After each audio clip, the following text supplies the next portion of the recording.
Welcome back to Kenan and Kel with Adam and Aaron. If I was wearing a sweatshirt and a flannel, my name would be Aaron. And if I was wearing a Kenan and Kel with Adam and Aaron t-shirt, my name would be Adam.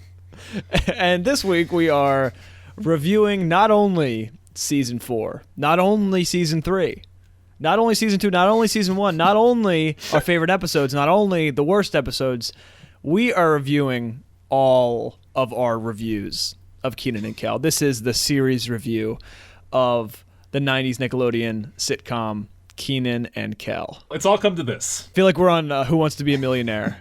Yes. And the final question. Doo-doo-doo. Or on 60 Minutes. I feel like I'm like reporting on like all this information that I've gathered. Yeah, right. It's like a segment. We've spent 2 years watching every single episode of Kenan and Kel. Good burger, two heads are better than none. We've talked to people that worked on the project. We've talked to Fantas, and we are here to present our findings. Find out what they found out next. Or no, hear what they found out next on 60 Minutes.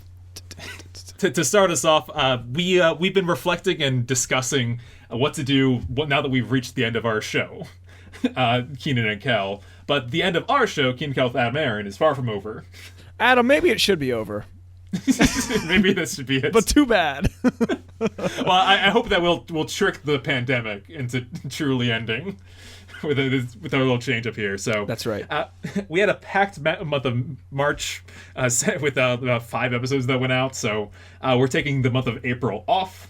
This is one of your busiest months. This was a top one for me.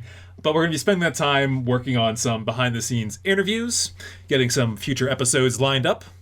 And when we return in May 4th, we're going to be on an every other week schedule. We were almost doing that anyway, like with how often we would miss one or someone would be late. And so I think if we can commit better to being that pattern going forward. Yeah, the goal is to continue the Kenan and Kel content, but in the future to start to kind of specialize. And what we mean by that is we want to do, of course, interviews. We're going to hopefully get some cast members, get some producers, all of your favorite people that we've been talking about for the past 2 years. But then also what we want to do is we want to do character profiles. And so we want to do best of Kenan, best of Kel, best of Chris, best of Roger and Cheryl. We want to do best of sets, and so some of the most memorable moments that happened at each set.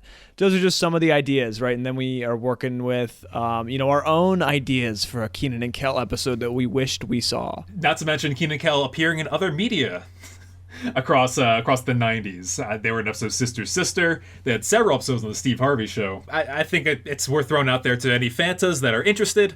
Please reach out to us, and if you want to join us for any of those discussions. Yeah, just like we had a couple Fantas on earlier in the year reviewing episodes with us. Please, if you would like to join our campaign here of not letting Kenan and Kel podcast die out, send us an email. Let us know what you think.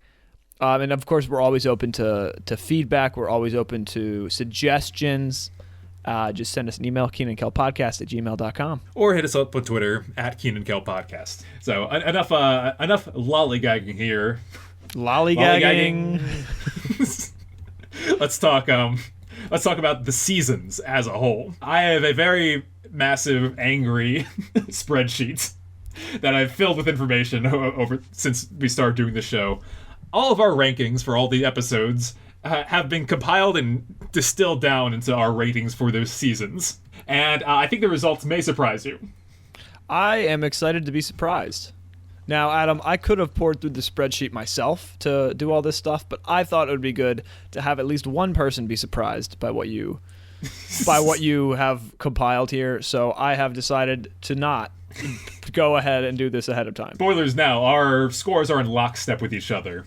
Like they're in the same ranking order, just some points are a few the others. Adam, before we get started on this, I would like you to formally address the audience about the Rigby's accounting department. Well, can you explain how much you have failed in delivering on that promise? Yes, the Rigby's accounting department was originally a premise of mine. When we first started the show, we didn't really have an idea of what the segments were going to be about. or like how to flesh out the series more. And I think we naturally just started talking longer about more scenes, and we would fill our hour of podcast with plenty of the Kenan Kel show proper. But before that started, I thought it'd be very interesting to count how many things Kenan Kel ruin in Rigby's and get a dollar value to them. So that lasted for a pretty good for one season. 12 episodes. Up to Twizzles Fizzles. After that, there, both this and counting how much orange soda Kel consumes had reached their mystery box, their question mark, where it just became like, all right, this is so uncertain now that everything beyond this is fruitless. The Rigby's accounting department, that's when we haven't got time for the paint. Kenan just tells the art audience in Rigby's to just take whatever you want from the shelves. Yeah. And then it cuts away. So I'm like, oh, why am I even doing this? Is what I said at that point. And when Kel downs that tankard of orange grog in freezer burned, I said, how much? What's in a grog? like that's not humanly possible, as everyone has pointed out. What's the orange soda content of orange grog? It was too complicated. Yeah, so it's okay, Adam. We accept your apology on your failure to deliver, but we won't hold it against you. If any Fanta truly wants me to, tooth and fork and nail, tooth and comb through every instance in the latter two seasons of these, I can get a full count, but I'll have to redo all the numbers because of inflation anyway. So. That's quite all right, Adam. Thank you very much for your commitment to the Kenan and Kel podcast. I would like to apologize for not following through on my Dan Carlin style intros, which I thought were great in season 1, but soon became far too much work. Yes, and they were. I remember also you would do them live, and then you would start sending them in afterwards to be. It was the beginning of the end. Yes, so I forgot when we stopped doing those, but I think the episode works out fine without the flair on top. I think it's always missing something, but that's neither here nor there. Adam, would you like to get started with what you had in mind? Yes. Seasons. Season 1 of Kenan and Kel. From the pilot episode to Twizzles Fizzles, I have an average score per episode of 7.14. Your average score? 7.29. You were a little more favorable of this season. I suppose I was. Season 2. I had a score of 8.27, while your average score was 8.08. So, similarly, about a whole point total above season 1. Right. Big improvement. I would say definitely, and I think people across the board believe that to be true for Kenan and Kel. I would agree. What do you got for season 3, Adam? It's a 22-episode season. It's supercharged, super loaded. 9 more episodes than the previous season. More episodes, more score. It's a little more evened out. We both have scored this an 8.05. We have the same average rating for this whole season. Maybe our taste in Kenan and Kel lore kind of started to, fall in the middle ground as well. You would think that. But our season 4 average scores for the 13 episodes of season 4, mine is an 8.46 and yours is an 8.31. Both our highest scores. Right. Wow. I didn't really see that coming. No, I think the average episode of Kenan and Kel got better as the seasons progressed. Yeah, I think that's a fair statement because not only was the formula ironed out and kind of perfected, but the bad episodes weren't as bad, right? And the good episodes were great. Less than favorable episodes that we had in that season included All Here Goes to Hollywood, Car Trouble, so bits like that. The season starts off with Corporate Kenan, The Honeymoon's Over, Girl Watchers, all the top tier episodes, and it ends with before Tales from the Cliff, ends with Oh Brother, Futurama, April Fools. So yeah, just sandwiched by great pieces of Kenan and Kel. Big heavy hitters there. So our order of favorite episodes based off ranking is season 4, season 2, season 3, season 1. Do you think that reflects your true feelings of the show? So I would probably have said that season 3 would have been higher just because of how many memorable episodes are in season 3.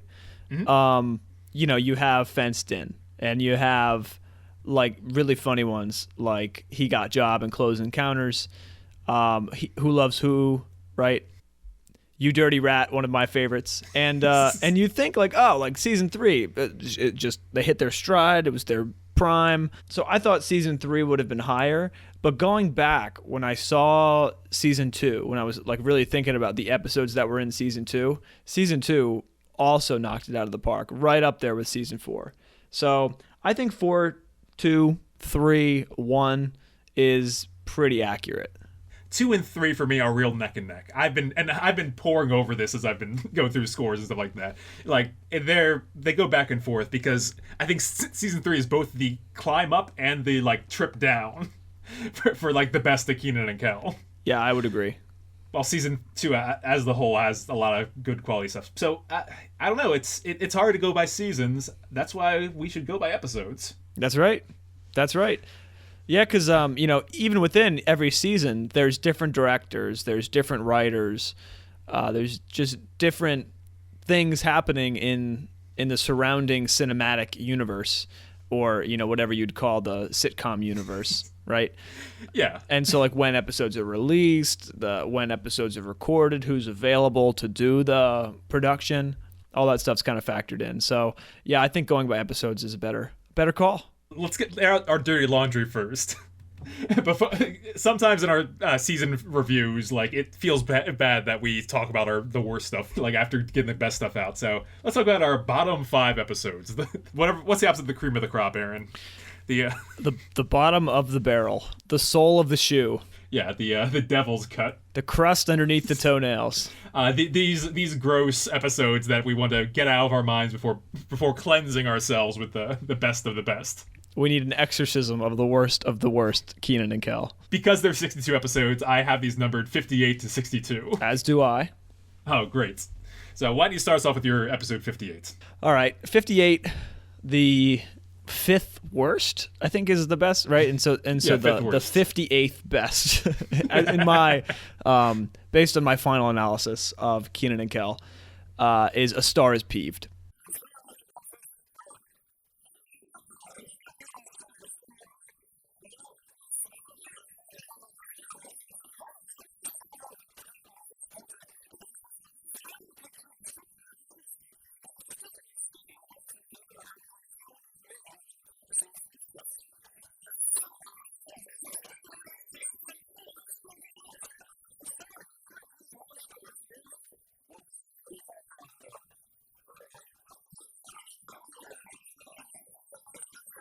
Ooh. An episode I did not like. I know you didn't mind it. Had nothing to offer me. The whole episode felt forced. I did not like. What was the guy's name? The Steven Spielberg type character. No, not him. Goldfish. Not him. The ad, like the star. It just didn't really do it for me. Went back and kind of watched it again or watched parts of it again, and I was still not impressed. Doesn't do it for me. It really doesn't compare to some of the other episodes. And I get that too. It had the big swing in the middle with the Kel musical number, but it just did not like land in a big way. Missed the mark. And sometimes when Kenan and Kel try to do too much and they kind of outsource the episode to other stars, and other characters, I tend to not like it as much. I like when they focus in on their core group of Kenan and Kel and Sharla, Chris. It's bad when an episode's populated by too many like non-main characters. Yeah, that's right. They're one-offs, and they don't deliver in such a good way. So that was exemplary of that trend. Okay, nice. My 58th episode is Who Loves Orange Soda?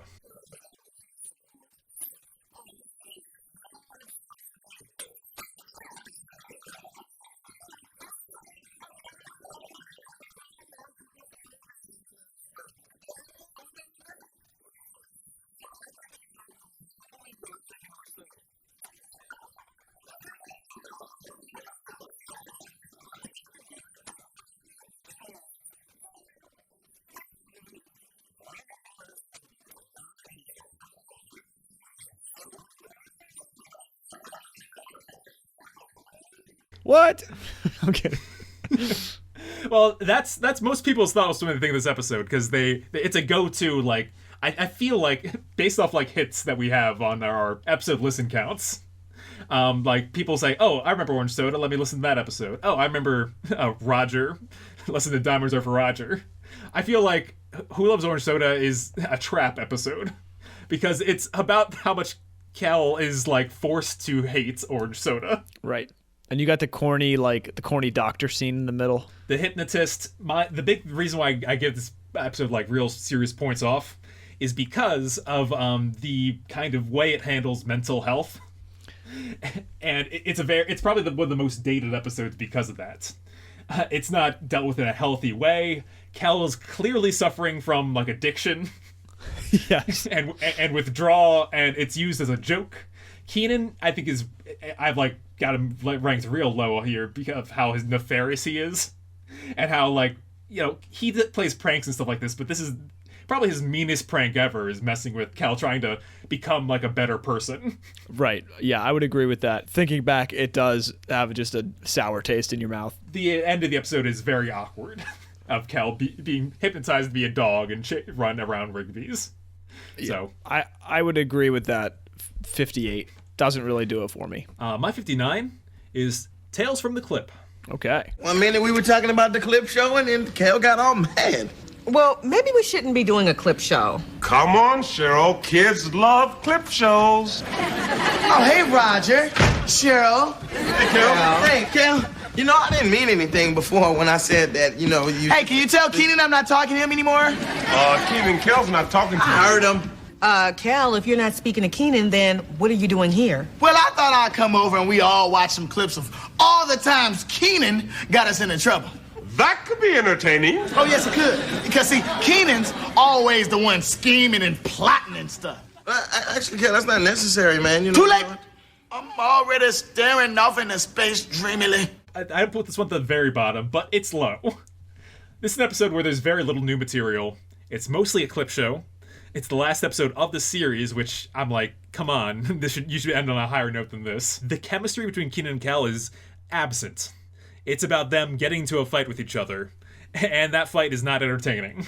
The clips they picked for the clip show are bad, and I have a feeling this is on your list, and probably even lower, but I've got a couple more kind of fiery opinions about some of the latter episodes here. Well, we'll see, Adam. Thanks for sharing that.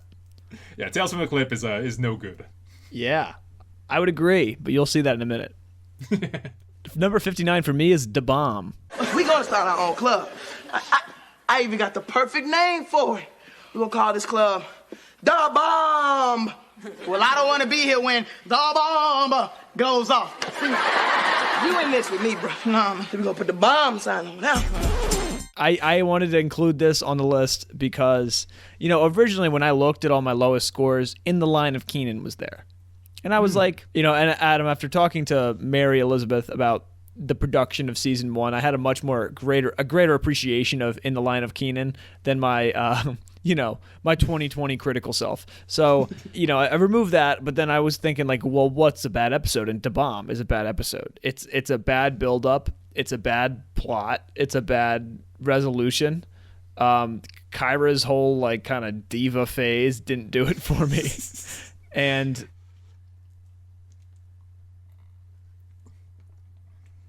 I don't disagree. I'll have a few words to say about that in a second here. all right, then number 60, Safe and Sorry.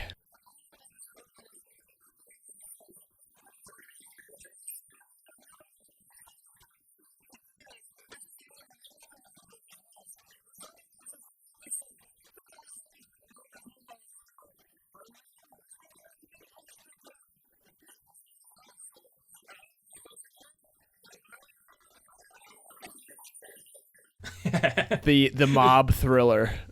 Yeah, just I mean they tried to do, with quotes around it. They tried to do like a Godfather, Kenan and Kel.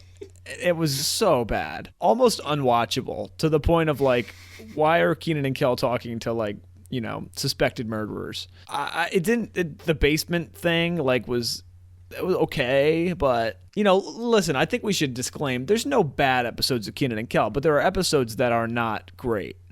Like no episode scored a 3. Like 3's bad. 4 is Yeah. like, this isn't really that good, but 4, 5, 6, 4 is as low as we win in our scores. Yeah, exactly. So there's no bad episodes, but this one was almost bad. Mm-hmm.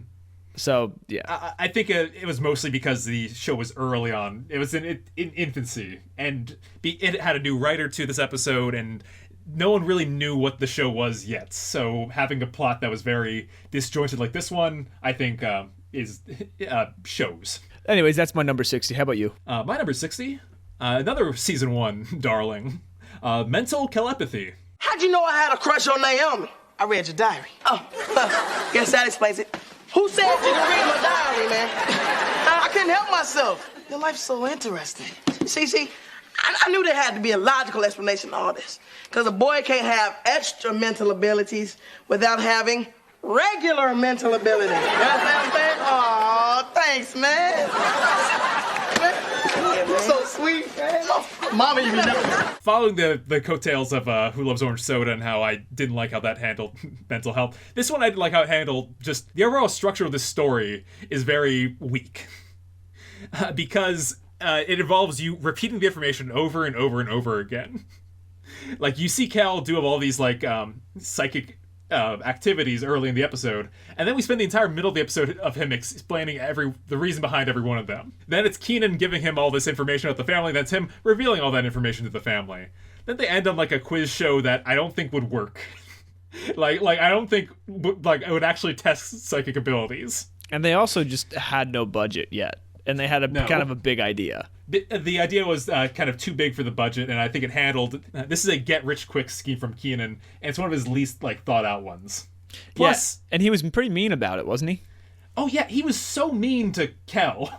And Kel was, like, literally, like, physically harming him to, like, keep him away from him with the loud noise machine. Right.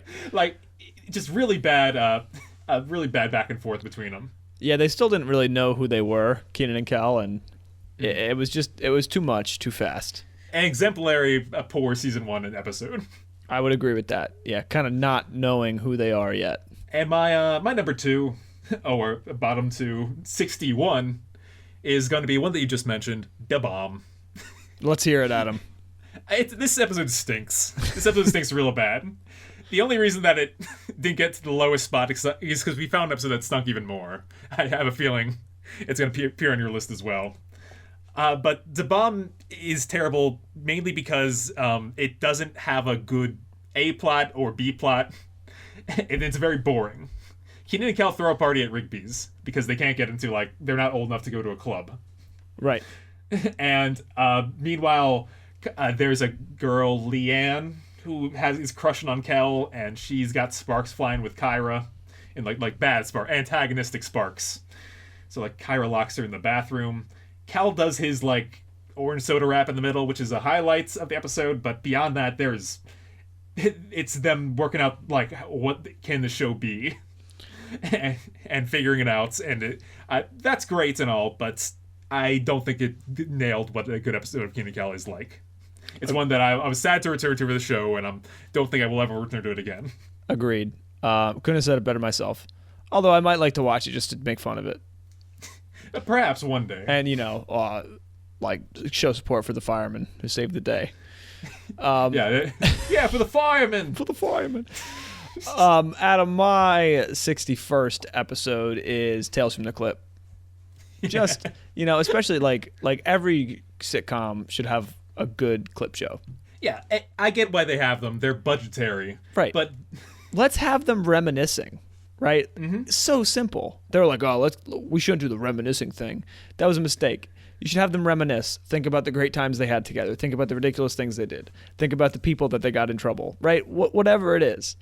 They did a lot of crazy things, and it was just like stupid clip shows. Drake and Josh did a lot better. Yeah, it was a waste of an episode, in my opinion. That was very upsetting, but not quite bad enough to earn the bottom spot on the list. Which I think is shared between the two of us. Yes. Adam, what is it? The worst episode of Kenan and Kel? It's no contest, Aaron. It's the contest. So all we gotta do is come up with a crazy stunt and we win those tickets. It's easy. I don't know, Kenan. I heard the guy that won last year skateboarded butt naked into a pool of cock cockroaches. Oh, please, that's nothing. What?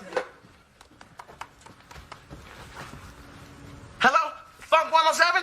Yeah, I would like to enter Macho Mike's Bonkers for the Bulls contest. Oh, my name? It's Kel. Kel Kimball. This Saturday? Oh, yeah, I'll be there. Yeah, definitely gonna be crazy. Okay, bye-bye. It's all set. Now all we gotta do is come up with some kind of a crazy, dangerous stuff for you to do. Don't you mean a crazy, dangerous stuff for us to do? Kel, we in this 50-50, man. I made the phone call, so you get to do the crazy, dangerous stunt. Oh, 50-50. Yeah, now let's do it. Just the episode that broke all the rules in the worst ways. That's the big, the final nail in the coffin of the contest, is that it disobeys what Kenan and Kel's about. So, Adam, what's the premise, just so people can be reminded? Because this episode is so forgettable. There's a radio show contest for tickets to, was it the Bulls game? Yeah. Courtside tickets to the Bulls game. They're giving out 2 tickets, and you have to do the craziest thing. You have to do something crazy in front of a live audience. And so, which it kind of, that's what Kenan Kel is already doing. This is like the premise of Kenan Kel inside an episode of Kenan and Kel. To pull off these stunts, half the episode's a montage of Kel, this feels like a leftover episode. It's made from scraps. It's like Kel doing crazy stuff with his body that shouldn't happen. Like his tongue gets all stretched out. And he sits on a giant block of ice. A giant cantaloupe slingshot. It is fired. And they just get worse. They end up on the stunt of getting shot out of a cannon, but then someone else gets shot with a cannon at the event, so they ultimately eat Chris's bike. I forgot, man. I forgot how bad this episode was. So it's just they act more like cartoons than any other part of the show in a way that is not really. It feels like the target audience is years younger than any of these other episodes. Yeah, horrible episode.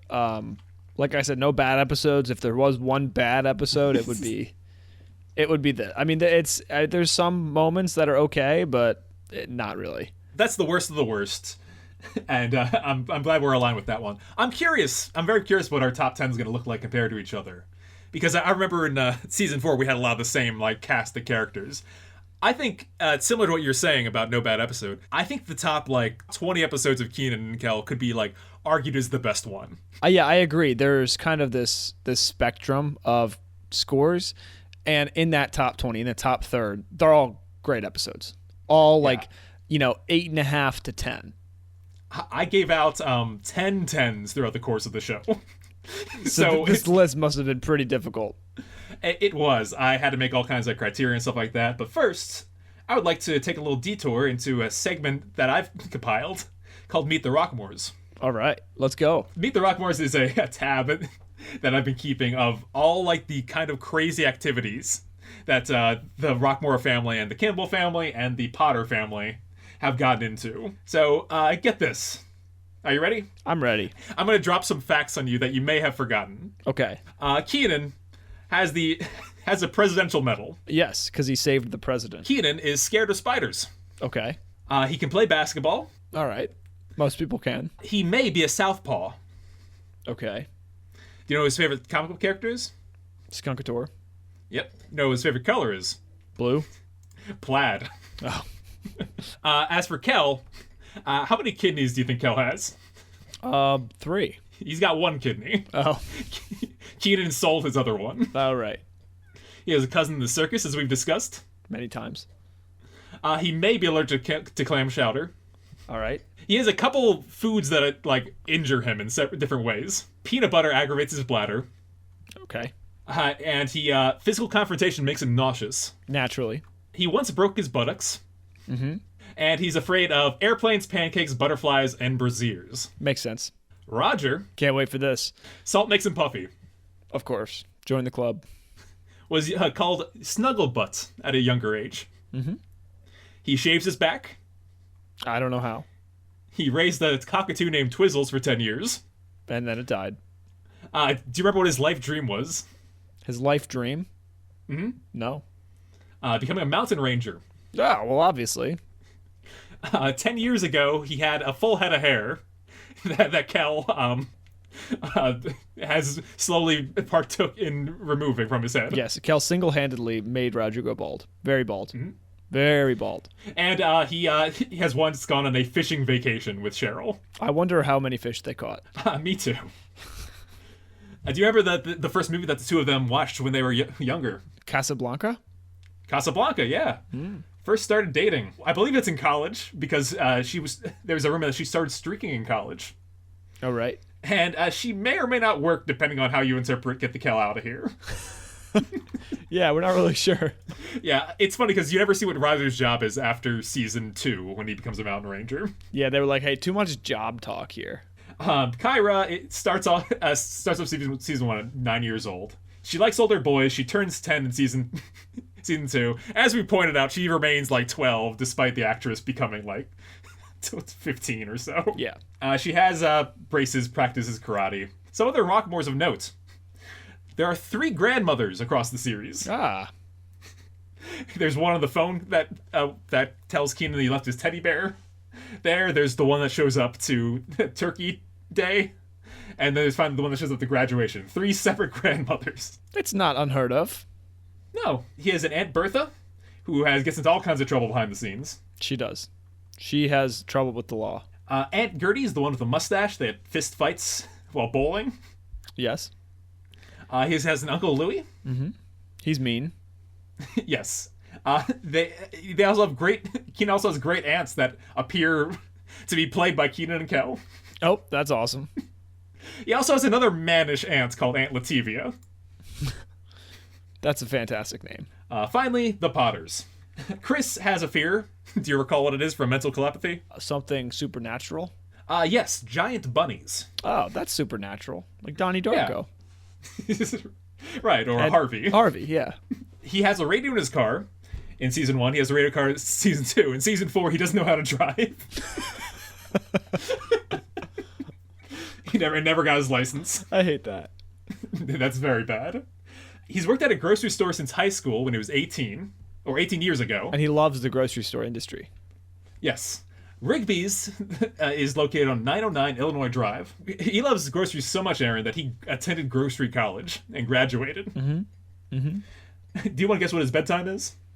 8 o'clock. A little later than that, 9 p.m. Programs that he enjoys with his mother include Wrestle Fever and Funk Bus. Of course, Funk Bus. He has a cousin named Winona. He has a cousin that's a lawyer. Who's his favorite comic book character? Mothman. Nope. Skungator. Nope. It's who Kel dresses as. I don't know. Patty, the Power Pixie. Oh, God. So Chris's mother is, as we've discovered, a witch, perhaps? Perhaps. She has removable teeth. She also has specifically meat teeth. Yeah. She gets her crusty foot scraped. Mm-hmm. She gets shaven. Yes. She gets her, including her hairy belly. Mm-hmm. She attends lumberjack school and once dressed as a witch for Halloween. We think she is retired, and we also think that she is taking self-care to the extreme. As far as you could take it in the 90s. I would agree, and I don't disagree with any of her lifestyle choices. No, me neither. Yeah. So that's my Meet the Rockmores. That was pretty impressive, Adam. That was a lot. Thanks. Let's talk about our favorite episodes. All right, let's do it. Here we go. The top 10 lists. What was your method for determining your top 10, Aaron? I took my highest scores, and then I arranged them based on mostly how memorable they were and how sentimental I am about the episode. So, not very technical or scientific, but I think the order I place them in is, it includes some of the best episodes, obviously. My 10s are in there. But it also includes some of the episodes that I think everybody should watch. Some of the emotionally packed episodes. And then some of the most cornerstone episodes that we refer back to many times. That's very, very interesting. If you were gonna watch Kenan and Kel, right? Like Nice. this is the best of the best. I respect that approach. Yeah. Mine was very scientific. Because all the scores are 10 for my top 10, like I needed to use finer details to, extract the points. So what I did was I outlined 5 criteria that I judged an episode by. Kenan, how good of an episode it is for Kenan, how good the episode is for Kel, and what I call chemistry with a K. How well Kenan and Kel worked together. I also defined story and a supporting cast. This is either the main, return cast like Chris, Roger, Cheryl, how they're in the episode, or if it features other extras or other like Mark and Charla, then how well did they do? Okay. So those are all equally weighted points of criteria. I am interested to hear what you have to say about these because I like your method better than my method of let's rearrange things based on how I feel.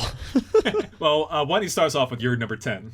All right. My number 10 is Who Loves Who. Hey, y'all. What's happening, man? Woo! Good.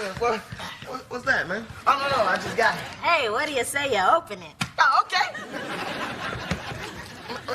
A present to my love burst to quench his mighty thirst.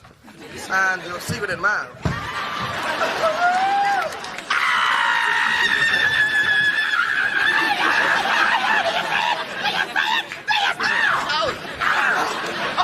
Oh, who loves the person that gave me this bottle of orange soda? I do. Yes, orange soda. Now, wait a minute, Kel, you shook that all up now, and it's a carbonated beverage. I must drink the orange soda. No! I have a feeling we're going to get some repetitions here, but this episode, one of the reasons I love Kenan and Kel is because of how much it explores the kind of coming of age and emotional landscape of teenagers.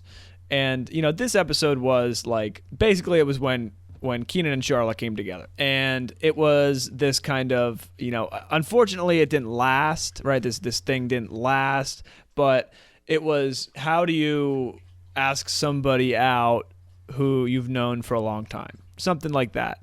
And I feel like the way the episode wrapped up, and the struggles along the episode, it was pretty memorable.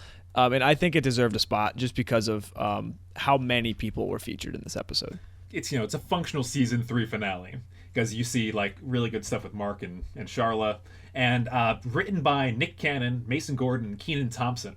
Yeah, both Kenan and Nick Cannon were like around 20, 21 years old like when they wrote this, so it feels very of a voice, of a young voice. Exactly. And I think it deserves a list on the top 10 because I gave it a 10, but also for that reason, right? It's written by Kenan and Nick Cannon. Like, it's written by kind of like the faces of Nickelodeon that were coming up in that time. So a great episode from my perspective, and spot number 10. Great. My 10th spot belongs to Futurama.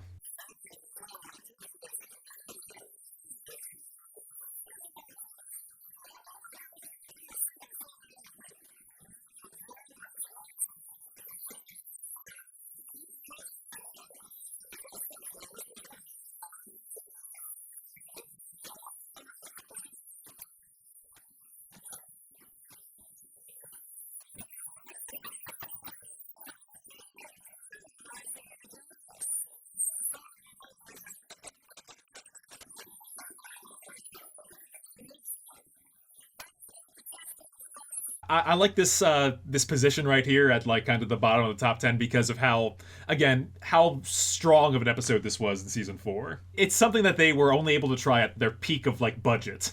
Right. And if we're talking about like how like the worst episode, like the contest, got punished for this, then that's fine because they redid every set. Every line is another joke. And it really swung big. The future settings are really fun. The storyline is something that can only happen there. And all the little beats and commentary, the things that they get wrong are funny, and the things that they got right are even funnier. Right. Like the Zoom classroom that they have, I am still getting a kick out of. Yeah, and then Chris's robot, his very like clumsy robot self. The Trashinator as an object, and also the Trashinator as like a story device, is very fun. So I think it is a top tier episode. That's fair. My number 9 is one that I'm sure is on your list. Has to be. Merry Christmas, Kenan. Uh-huh. Well, come on up and sit on Santa's lap, little girl. Santa Claus, this is Kishka. She's from Fishlakia. Fishlakia? Yes, I'm afraid she doesn't speak any English. I told her you wouldn't be able to talk to her, but she said that if you were really Santa Claus... Kishka. Ingen, schmingen, dugen, worshka. Chanticleers. Urban, smarten, viskroven. Oogen, boogen, bloogen, sloogen. Slinging poon, slinging poon. Leeman poon, leeman do. The eats sling. Yes, the Christmas special where that kind of shows that Kenan has a heart. A very important episode because of how important it is in the context of Kenan and Kel. This shows that Kenan, despite all his pranks, all his schemes, all the trouble that he, delivers, is deep down inside a really good person. Mm-hmm. It makes you feel warm and fuzzy, like any good Christmas special does. And it's not super high because it does disobey the formula a little bit, and it's not so much a Kel-centric episode. I think the best episodes of Kenan and Kel have the perfect balance between the two of them. So that's why it's a little lower on the list than one might expect. But I think any good watcher of Kenan and Kel should pick up this episode. Agreed. We'll get back to that in a minute. Thanks for sharing those bottom 10, 9 and 10, Adam. For me, number 9 is The Honeymoon's Over. A brand new house. Yeah, that's the answer to your problems right there, Kenan. You want your own place? All you gotta do is find a woman, get her to marry you, go on that show, and win a house. That's a great idea. I was just joking. I mean, seriously, that is a great plan. And I think I know just the girl, too. What girl you gonna pick to do? Probably higher on your list. Actually, The Honeymoon's Over didn't make the cut. It didn't make the cut. I love this episode just because of how well it did every scene. Yes. Every scene was just crisp and funny, and it actually made you laugh. Sometimes I feel like, you watch a show and you watch it through, and some episodes don't really make you laugh. But this one made you laugh the whole time. From the beginning of watching with or Kenan dancing to to kind of going over to Eric's house, watching this on the TV, getting the idea I need my own house. Just this really innocent but also just hilarious kind of effort by Kenan and Kel here. It shows off season 4 as well, how high the stakes are. Right, exactly. Yeah, the plot in season 1 is that they're opening up a club together in Rigby's. The plot of season 4 is that they have to get married to compete on a game show. Yeah, it's hilarious. It doesn't mess with the jokes, and even up to the end with the root beer, and yeah. So I love this episode. I think it deserves that number 9 spot. Good pick. Yep.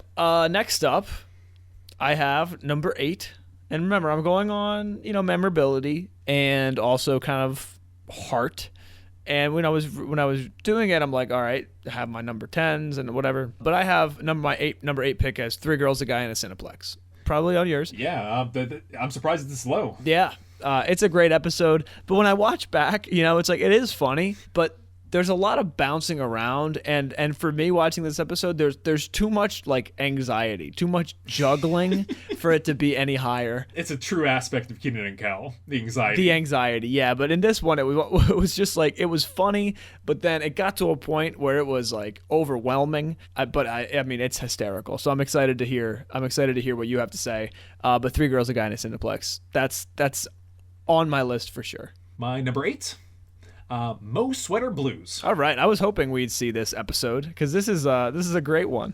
Oh wow, this is a nice sweater. Thanks. My grandma knitted it for me before she passed away. Oh, that is so nice. I mean, not that your grandmama passed away, but I'm saying that she knitted it before. It's a very nice sweater. Thanks. I only wear it on special occasions. Did you wear it at your grandmama's funeral? Man, not the funeral. I think this is when the series truly hit like its stride. It truly became a, this was the first episode to nail the formula. Because like we were saying, they're trying mental telepathy, to bomb, all this stuff. But this is one where Kenan is going out on dates. And his date has a lovely sweater that her late grandmother knit her while she was still alive. And they accidentally spill in it and get the spill worse and worse and worse, and they try to clean it while going on this date. And I think this episode works well because escalation is the key to a good Kenan and Kel episode. And especially when things get almost fixed, and then they get even worse. The points off I have again for this one are I think Kenan and Kel aren't doing so much together as they are doing things in relation to the story. Right. Like there's not as much friction between them, but it's a top episode for Kel. I love his Chinese food order. I love him trying to fix the sweater and hide from Kenan in the kitchen. And then the crispy sweater at the end, right? Yes. So they're all very excellent moments in a top tier season 1 episode. I think that's the key there. Like as far as season 1 goes, that's about. I mean, we're getting up there. Like that's one of the best episodes of season 1. Yeah, a great watch. My number 7 is a recent episode that we watched, the April Fools. Man, I love April Fool's Day. Best day of the year. Kenan, have you been messing with my bathroom stuff? My face cream won't come off. Well, that's because Kel and I replaced your face cream with paint. Yeah, it's your April Fool's present. It's not funny. Yes, it is. Oh, come on, Cheryl. Have a sense of humor. They dump cereal all on me, and you don't see me getting all angry. I can take a joke. I'm glad to hear that, Pop, because what's a whole bunch of cereal without a whole lot of milk? What?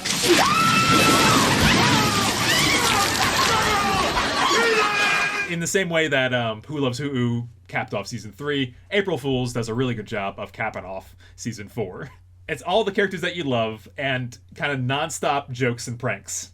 Kel's written really differently in this episode, and I like it. The episode halfway through, Kenan's in jail. Yeah, it's like good stakes here. We're doing good. And like you see continually how just being in jail isn't the end of his problems, and you see all like the karma coming his way. It's very good setup, and then punchline.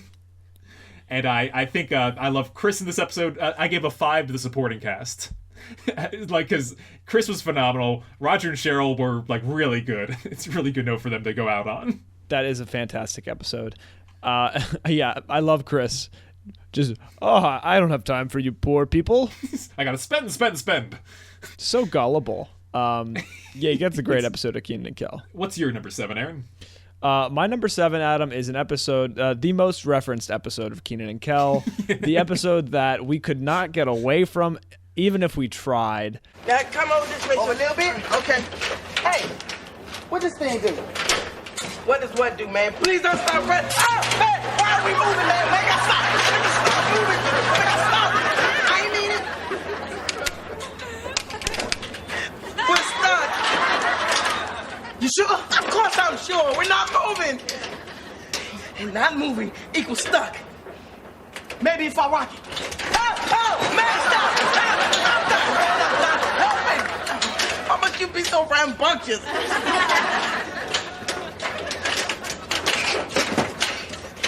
Oh, man, what?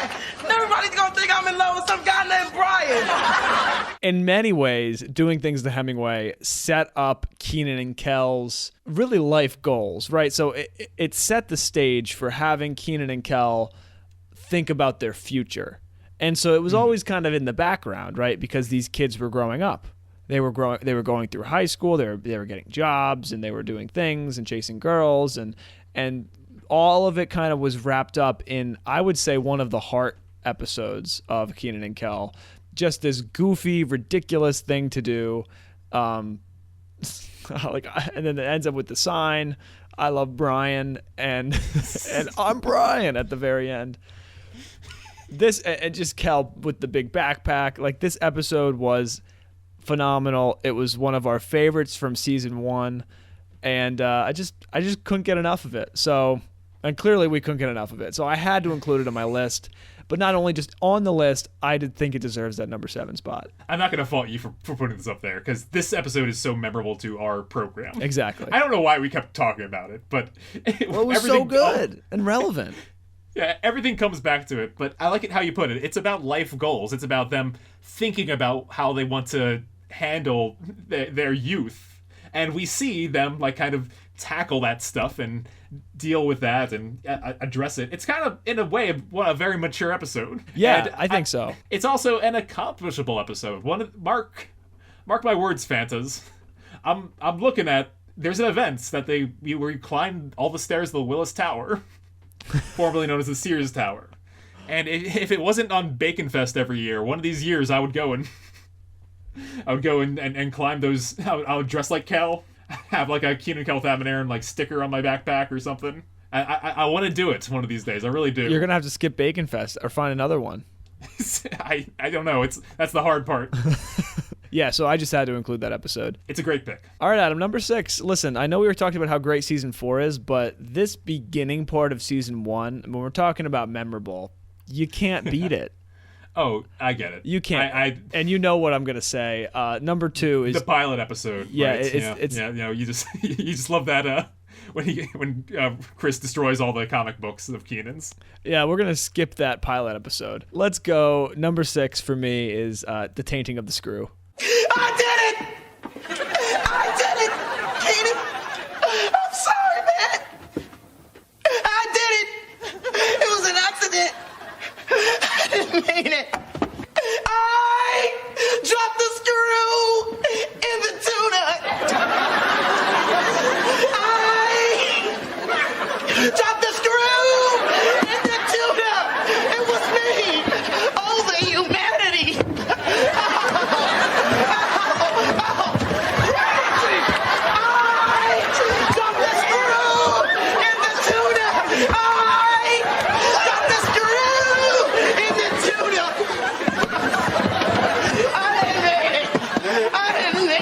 I dropped the screw in the tuna. I mean, that's the best moment of Kenan and Kel. I don't know how, like it's up there. Maybe we should do best moments, right? But that moment, but then also just how big the stakes get in the second episode, right?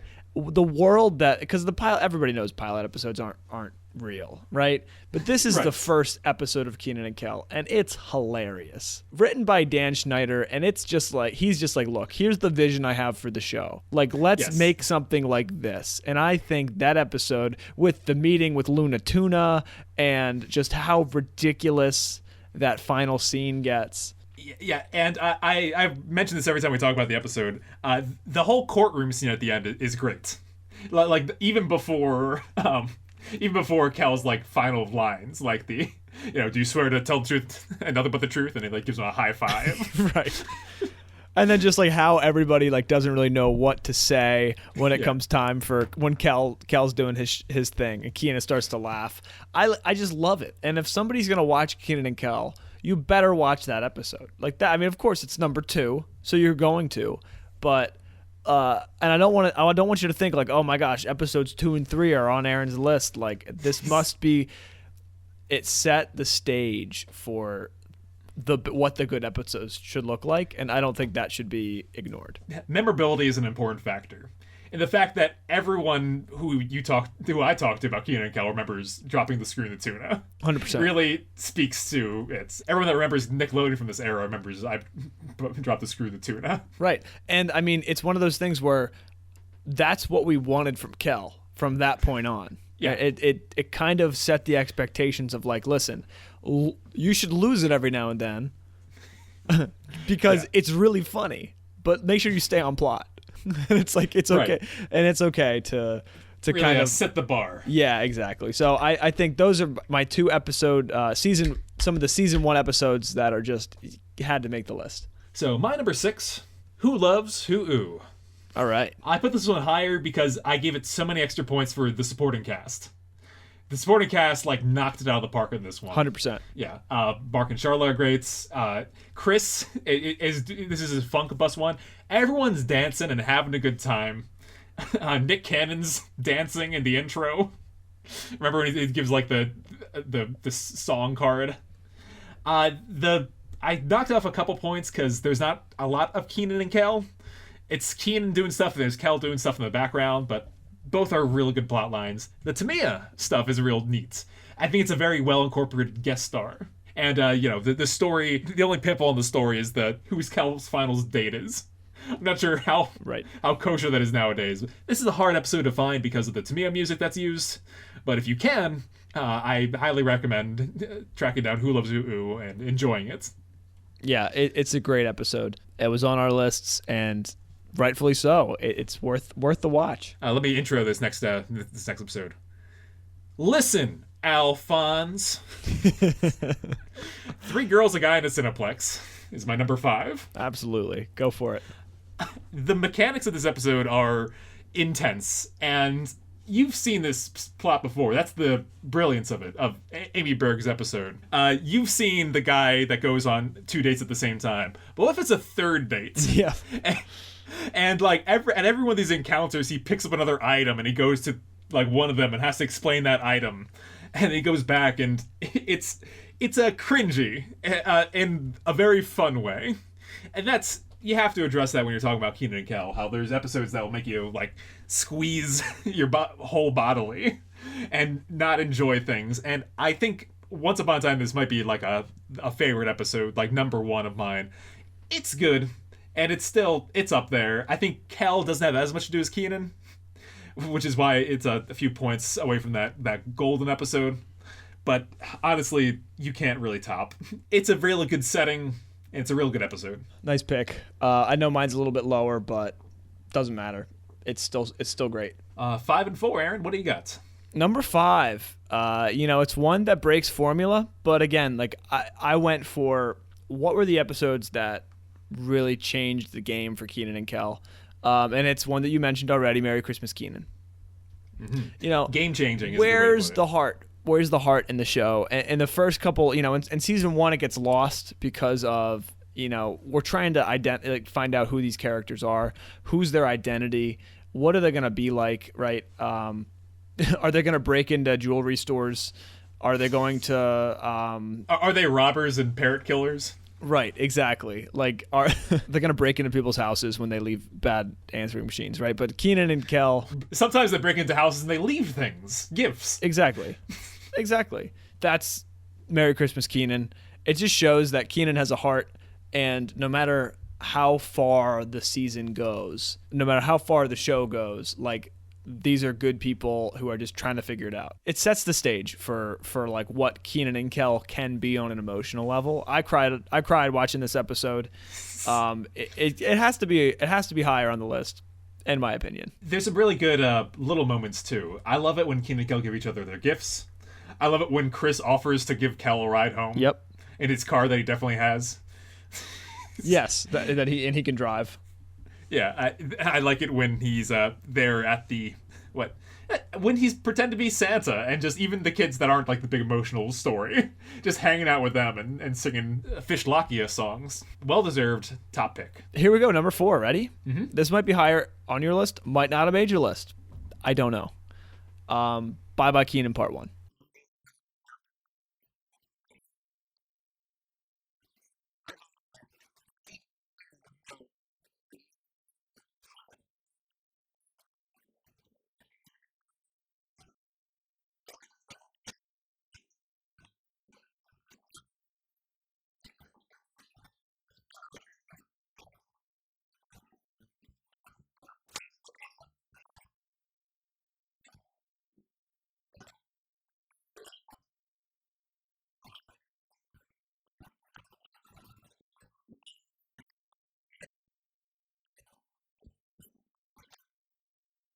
We are establishing, and of course, this is my list, right?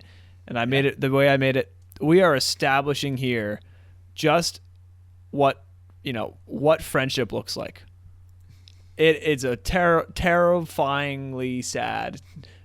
sad episode. When we have to see Kenan and Kel kind of be torn apart. And so many of us have had this experience of distancing from friends. This breaks formula. Oh yeah. Changes the direction of Kenan and Kel moving forward, in my opinion, because it establishes just how strong their friendship is, and it's something to aspire to in terms of a friend. So yeah, another tearjerker.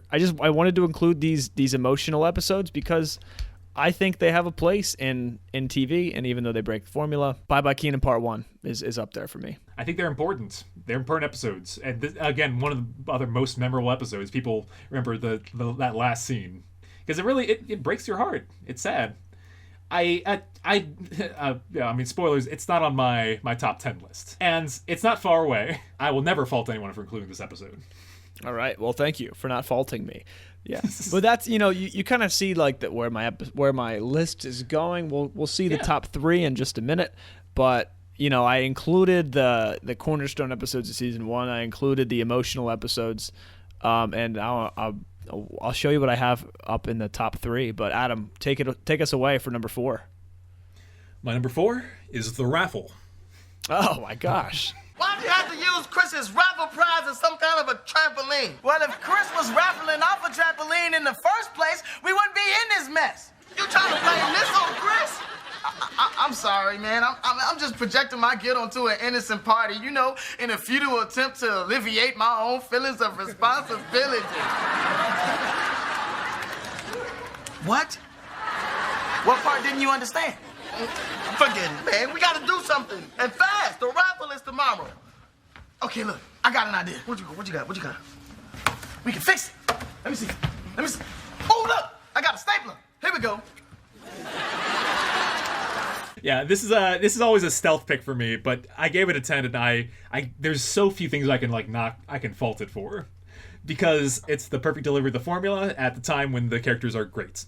Season 3, so Kenan Kel have entered into their own. This is the episode about the TV. The TV gets destroyed because of a balloon that Kel gets in exchange for a raffle ticket. So they replace it with Kenan's parents' new TV, but they're going to rig the raffle, but Kel messes that up. Then they go to buy a cheap version of the TV, and he messes that up too. Kenan gets him into trouble, and Kel makes it worse. So it's golden, and it's full of little bits that I love. I love Betty, the guy who they buy electronics from. I love when Kenan pops Kel's balloon. I love when Chris, basically it does everything right, but then Kenan just takes his money and runs. Yep. I like when he has to fight the lady for the TV, and has no good reason why he should get it instead. And so they're all wonderful bits that in an episode that it's truly been with me for a very long time, and anyone can watch. That's the best part about the raffle. You don't need Paramount Plus, you don't need Amazon. You can go right now to YouTube and watch the raffle. Not in its entirety, but everything except the last scene at the end credits. So interesting pick, Adam. I'm glad you included it, though. I'm glad you're including all of the episodes that round out the formula, or the formulaic episodes, right? Yes. Formula is what I love, and I think the formula is perfected in my top 3 episodes. So much so, I was this was the hardest part of the list for me. I was one or the other. This could change day to day. Adam, I think we might have a pretty similar top 3, to be honest. Are your top 3? Is one of them in season 3 and 2 of them in season 2? Nope. Oh, then they might be a little different. We'll see. Let's see what we could do. My number 3. Ditch Day Afternoon. All right.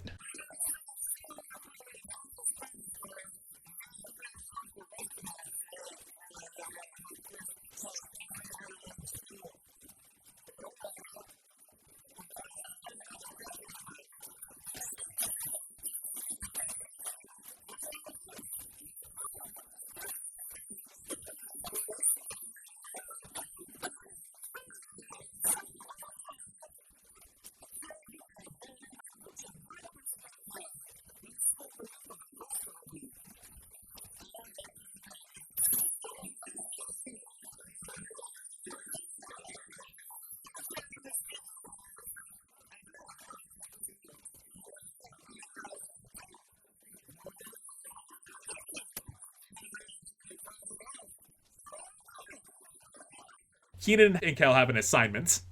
They have to sing a Spanish song in front of the whole class and do a little dance. But it's inventory day at Rigby's. Kenan is playing hooky to get out of all this stuff. And when he goes to the bank, a robbery happens. And again, he gets in a situation, and Kel makes it hilariously worse. I love him stacking the money in front of the fan. I love him telling the robbers that that's to get the valuables off the patron, the other people in the bank. I love it when he accidentally handcuffs himself and has to hop around and knocks over all the kiosks. Kenan is eventually giving inspirational speeches to the robbers because he doesn't want to be on TV. He's like, you got to go through with it, guys. New Zealand. And you slowly see these are not separate stories. Everyone in class, at Rigby's, at home, are all watching this unfold on TV. Yeah, that's the best part, unlike the box TV, right? Roger's like, I'm going to get some popcorn. And then Miss Queso has it on, right? And the delivery guy's there. Hostages kind of sounds like sausages. Right. Yeah, the delivery guy who delivered the message that they wouldn't be in school, right? I'm a messenger. I love this episode. It's a top 3 for sure. Yeah, it's a tremendous episode. Great pick, Adam. My number 3 is not on your list. It's not? It's not. Okay. It's season 4 episode. A season 4 episode that I could not stop laughing while watching. I think it gets the formula right. I think it's more so a Kel episode than a Kenan episode. But it is Girl Watchers. Just try to act casual till we can get Melissa alone, all right? Let's just play some pool or something. Wait a minute. I didn't know we were going to the pool. I should have brought my swim trunks. Not that kind of pool. Give me this kind. Oh. Can you play Marco Polo? Yeah, see, I'll cover my eyes and yell Marco, and then you say Polo, and then I'll try to find you. Come on, let's try it. Marco! Marco! Marco! Hey, I'm Marco. What do you want? Nothing. Look, Mr. Marco, this was a game. He was supposed to say Polo, but never mind. Look, why don't you go buy yourself a soda or something? I love this episode. I thought it was so funny. All they have to do is pick up Eric's girlfriend from the airport. That's all they have to do, and they get it so wrong. Yes, they do. It's a real dark horse, isn't it? It's.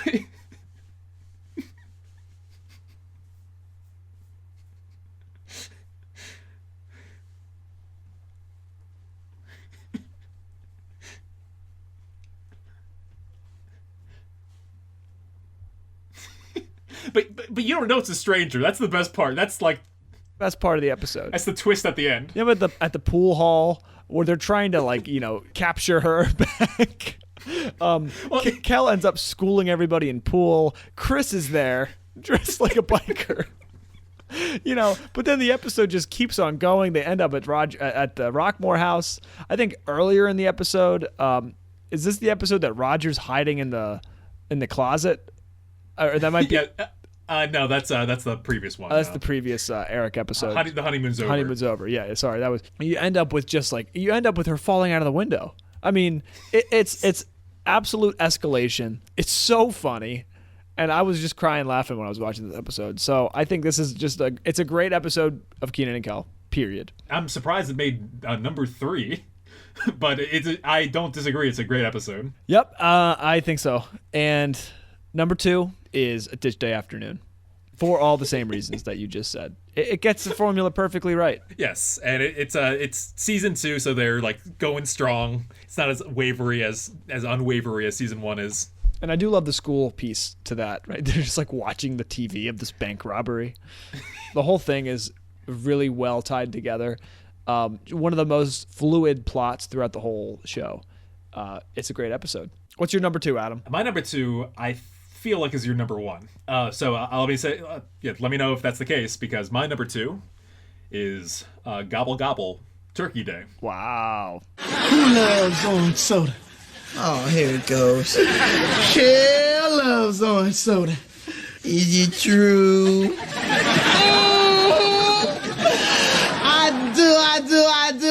I do.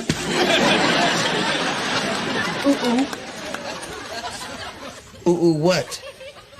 My bottle cap flew into the turkey's hole. What? Don't worry, I get it. But I can feel it. Yeah, I almost got it. Wait. There it is. Wait. Oh, it's hot. Oh, well then take your hand out.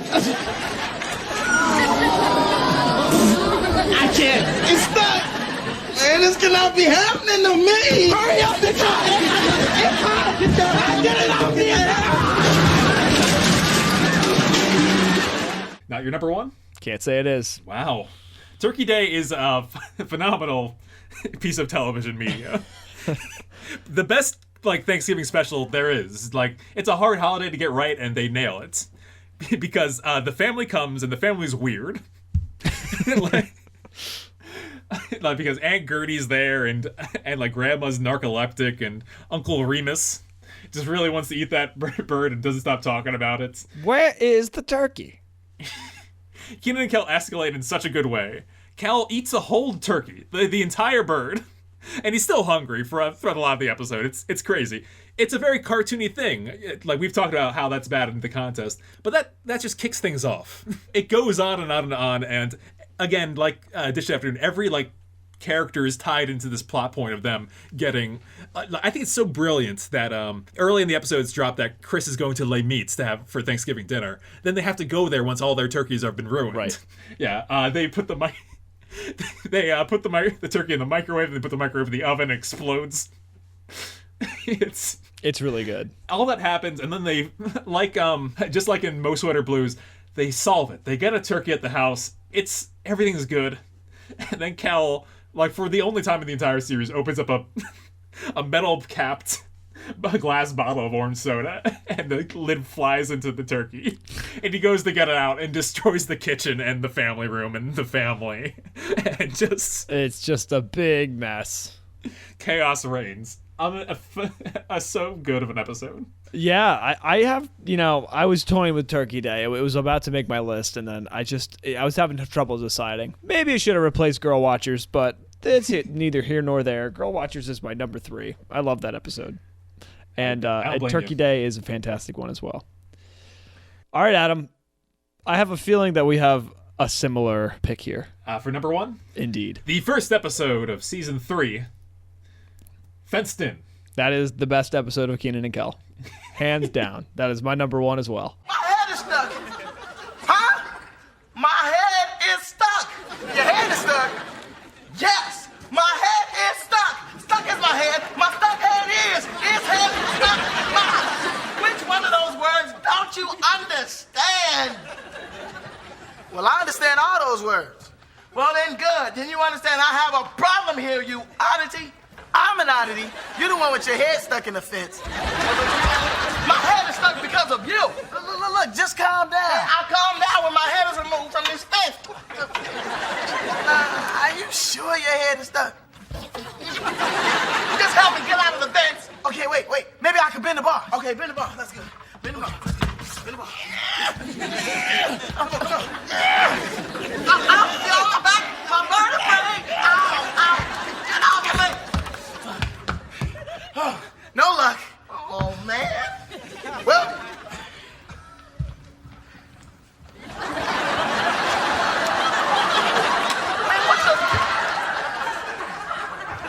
What? You knew we could have just walked around this whole time? Well, yeah, if the head through the fence thing didn't work.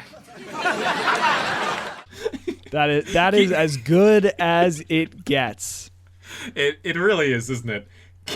Because it's so simple. And it's so easy. It's such... Kenan knows he's in an episode of Kenan and Kel. That's the best part. Right.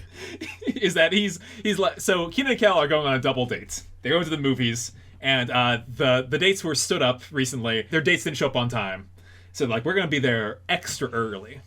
So Kenan draws a map of town. And it's we're going to be several hours early, and makes a big plan of how they're going to get there. And the only thing that can mess this up is Kel, is you. Yes, and how does Kel mess this up? He drops his yo-yo. That's it. Yeah, he drops his yo-yo through a fence. Is his gift to his date, and then he says, "She'll want the yo-yo." So Kenan goes to grab it, and he gets stuck. Yeah, I can't stress enough how much of a manipulator Kel's in this situation, because he pushes Kenan through the fence, and then he walks around the fence when he realizes that's okay. Since that plan didn't work out. My favorite is just this metal fence in the middle of the town square. Wherever yes. It's not fencing anything in. Kenan gets barked at by dogs. Kids throw water balloons at him. His pants get ripped off. Yeah, his pants get ripped off. He gets butter smeared on his face. A homeless guy takes his shoes, I think. So it's escalation, and it builds up in the most physical way possible. Yes, because they end up going to their date a little bit late, but they bring the fence with them. Yes. And meanwhile, Kenan's got no pants and is all, like, juiced up. And that is an underrated, amazing last moment of a Kenan Kel episode. Yeah, it's definitely the best. I'm glad we agreed on one. We have a lot of strange differences here, but I agree. Fence Stand is the greatest episode of Kenan and Kel. All right, we are in full alignment on that. We are aligned, stuck in this fence together. That's right. Adam, should we do a couple honorable mentions, ones that almost made the list but didn't? But first, I want to tell you a little bit about some catchphrases. All right. The why? Who was the first person to say this on the show, Aaron? Roger. It was Kel, actually. You knew it wasn't Kenan. I knew it wasn't Kenan, yes. It's the only time he says it in the entire show. I think it's like, this is a part catchphrase carried over from all that. But in Da Bomb, Kel's the first one to shout, why? But after that, Kenan kind of takes the cake. He has 2 in Diamonds Are for Roger. Roger has 1 in the Cold War. In the end, my total is 23 times Kenan says it. 3 for Roger and 1 for Kel. All right. 23. 23 wise. There's also I have to plug the person who did this, so bear with me. But there was someone made a compilation on YouTube of every time not only is Y shouted in Kenan and Kel, but every time that Y is said in, like, dialogue. Oh my god. They're the true fans of Kenan and Kel. Yeah, this is a real fan to hear. Adamski2851 is his name. It's not me. Are you sure? Yes. You can just watch every time that the Y is shouted. It's a fun watch. Oh my gosh. I will have to give it a look. I'll tag in the episode comments. So we also have some other phrases such as "I'm just a child." How many was that one? Kel says that twice in season 1. And in Safe and Sorry, he alludes to it. I think he says, "I'm just a boy." There's a couple other half ones like that. In total, call it 3.5 times. All right. Kel also in season 2, for like 3 episodes in a row, picks up the catchphrase "well." Yeah. And Kenan says that in like one after that. So there's 4 of those. I don't think I have a full count on Who Loves Orange Soda, how many times Kel sings it, but it's about 20 times. Yeah. Yeah, I would say that's about right. And there are 3 instances of Kel of I think Kenan shouting, "We have to try." Yep, that's a good one. I have 5 instances of Kel saying, "I can fix this," as he's trying terribly to repair something that went wrong. 2 of which happen in Freezer Burned. Yes, correct. Here is a Chris emphasis. When Chris says something and Kenan and Kel sassily reply. Sassily? Yeah, the first one that was from Chris was from clowning around, sassing. Haps. Dilly-dally. Befollow. Scanner. Ranger Pants. Lollygagging. Huckleberry. Flamdoozled. Big Whoop. Hoot. So yeah, I'm surprised they kept track of that. And I think we've talked about this list before. Everything that hits Roger in the head. Absolutely. This is a great list. Yeah. First he gets deafened by the party popper. An orange soda bottle. A brick. He hits his head on a tree. A turkey. Robo McFist punches him in the past and in the present. A ceiling fan. A bucket of slime. A cantaloupe. Charles the Rock. If there's any more, I don't have it. Yeah, I think there's a little more. He gets hit by milk and cereal. Right. And a bowling ball at the very end. These were head injuries specifically. Specifically head injuries, yes. Honorable mentions. All right. Which of your episodes didn't quite make the cut? Turkey Day, April Fools, all for the reasons that Adam said. Just didn't quite make my list because I was going for memorable. I was going for episodes that were really, really funny to me. And then last but not least, my personal favorite, or one of my personal favorites, You Dirty Rat. I was dreaming that I was a rat, right? And everybody was trying to kill me. Mm-hmm. Just like Wendell. Now you know how Wendell feels. You know what, Kel? You're right. Man, Wendell's just a harmless little rat. He doesn't deserve to die. Matter of fact, no rat deserves to die. From this moment forward, I will dedicate my life to make sure that no harm comes to any other rat again. Ever. Yay! I'm glad that made your top 13. Yeah, I love that episode. It holds the test of time. Again, that's another dark horse. I don't think I don't think anyone's enjoyed You Dirty Rat as much as you have. Yeah, I'm probably the world's biggest You Dirty Rat fan. You might be. And I can tell you why, but we'll save that for another episode. Are you sure you don't want to elaborate a little bit? It is just, it's funny the whole time, and it's not the first, but it's probably the best instance of Kenan and Kel having to deal with like a real world problem. Oh yeah, that's a really good point. And they do it like they have a rat in the store, and they try to like not let the customers know, which of course just makes things worse. Kenan is so afraid of this rat, and then he has to conquer his fear and catch it. It's like, this is a great episode. It's a really good halfway point too, because he then pledges to be good to rats from now on. Yeah, it's like a really nice kind of sentimental moment when he realizes like, oh, like this rat has so much to offer him. That's my honorable mentions. There's some great polls. So I took basically all of my episodes that score like a 9 or 9.5, and went through the same system as they did the other ones. So I have like almost 20 listed here. The main thing is I'm gonna pull out, drop my top 15, or my 11 through 15 here, just because it's a lot of the same ones that you've mentioned. That's fine. Go ahead. Number 11, Girl Watchers. Number 12 is Bye Bye Kenan Part 1, followed by Part 2 is number 13.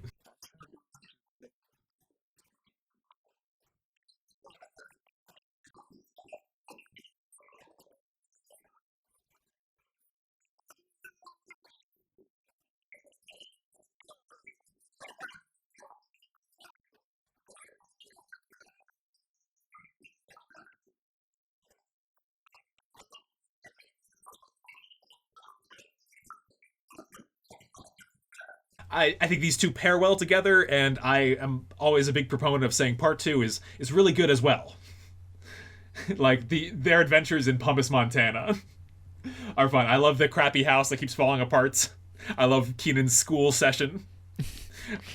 I love Rogers being a mountain ranger. And the reunion between the two of them is an amazing follow-up to the sadness of the Part 1. Agreed. It kind of brings it all together. 14 and 15, I'm just calling out here because they were on your list. The Honeymoon's Over is number 14, and 15 is The Tainting of the Screw.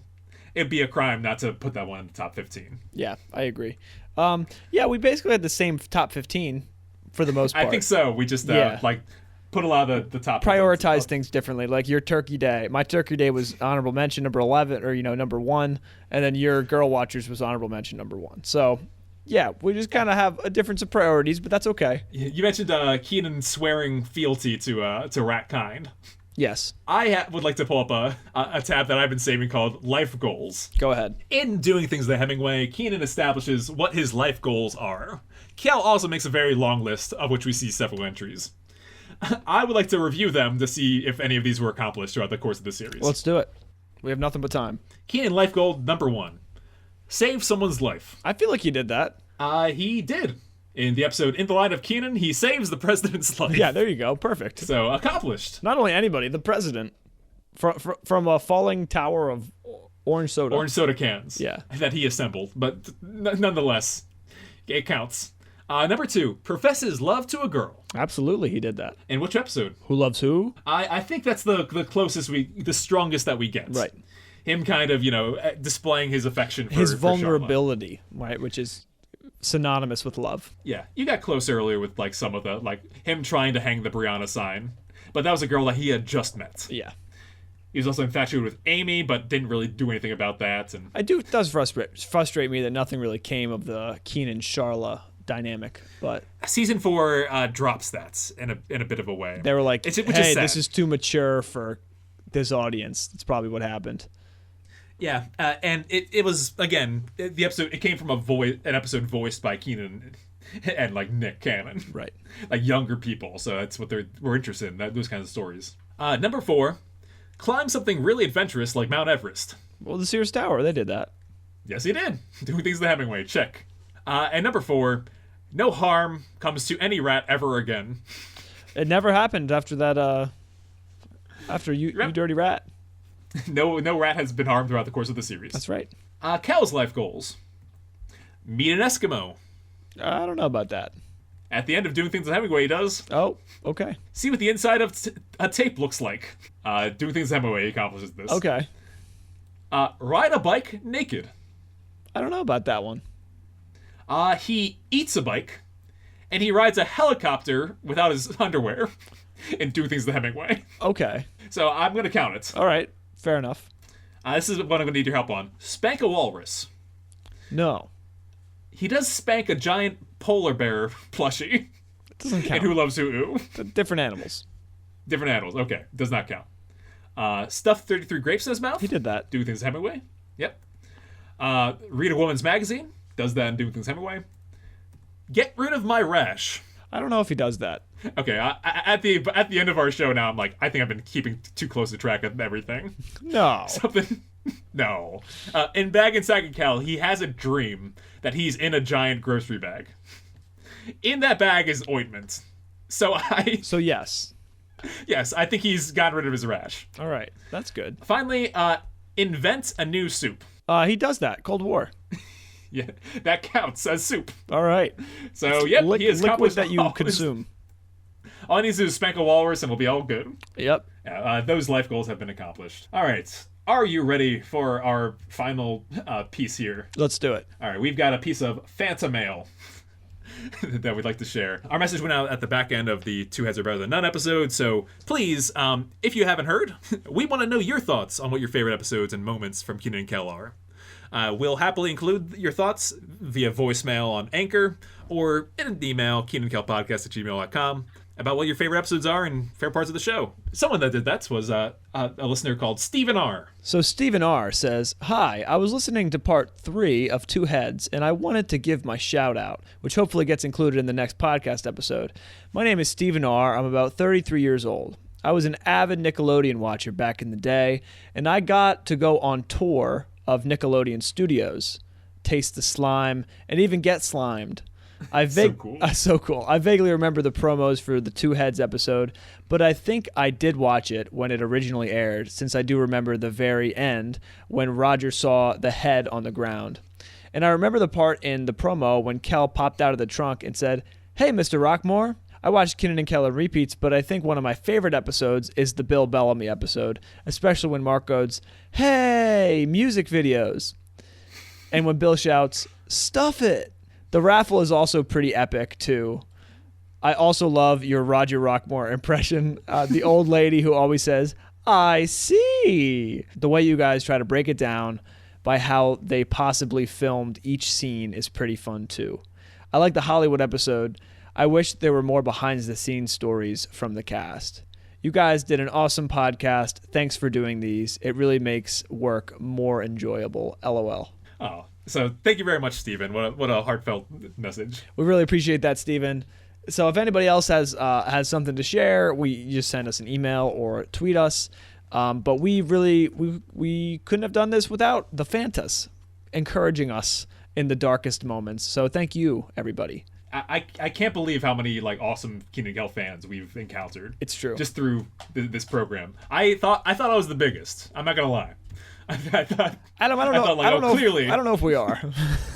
No, I that was in doubt immediately. Started talking to Wesley and all that. The fact that there's so many people passionate about this, and I will say, I've been spreading the word of the podcast. Every week on Twitter, I go out, I look for people talking about Kenan and Kel. And by the way, it's one of my favorite things in the world to go and search a good burger. And either I see people talking about Kenan and Kel, or I see them talking about great burgers and that they had throughout the week. That's awesome. But everyone, I share, I comment, and people always follow back because everyone's happy to learn there's a Kenan Kel podcast. And thank you so much for joining me, Aaron, on this epic journey. Absolutely, Adam. Thank you for encouraging and doing most of the back end work, including the editing of every single episode. I did not help once, so Without you, this could not have been possible. No, it couldn't have. Adam, I think it'd be appropriate to end with a little reflection. Please, take us away. Adam, I think it's fair to say that in our culture, we lack true coming-of-age rituals and experiences. And one of the things that we long for are coming-of-age movies, cinematic experiences, and sometimes TV shows. Now, maybe it's because, like I said, there's not enough coming-of-age rituals in our lives. Maybe it's just refreshing to see characters change because so many times in our life, we don't see ourselves change. Or maybe just because it's entertaining. But Kenan Kel is not just a coming-of-age movie. It is a coming-of-age series. We get to watch Kenan Kel go from high school freshmen to high school seniors. We get to see them grow up, just as we all grew up in our own ways. We see themes explored in this show. Themes of innocence and loss of innocence versus knowing and responsibility. We see power and that idea of responsibility kind of wrestle with these ideas of curiosity and adventure. We see impulse versus planned and responsible courses of action. And we see friendship versus fear of the unknown future.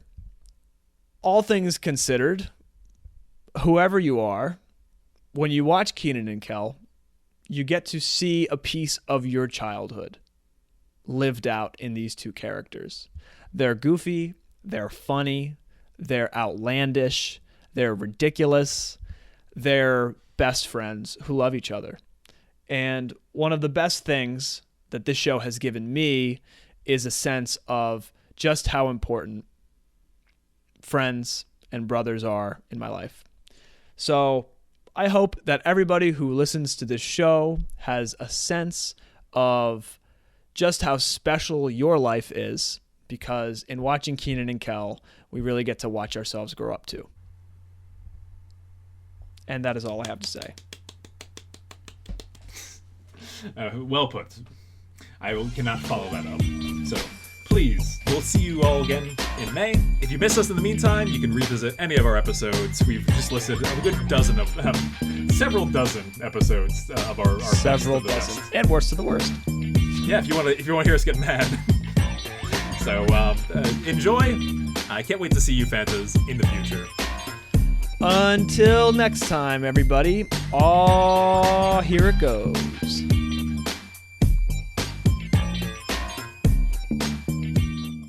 Why? Why? Why? Why? Why? Why? Why? Why? Why? Why? Why? Why?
Why?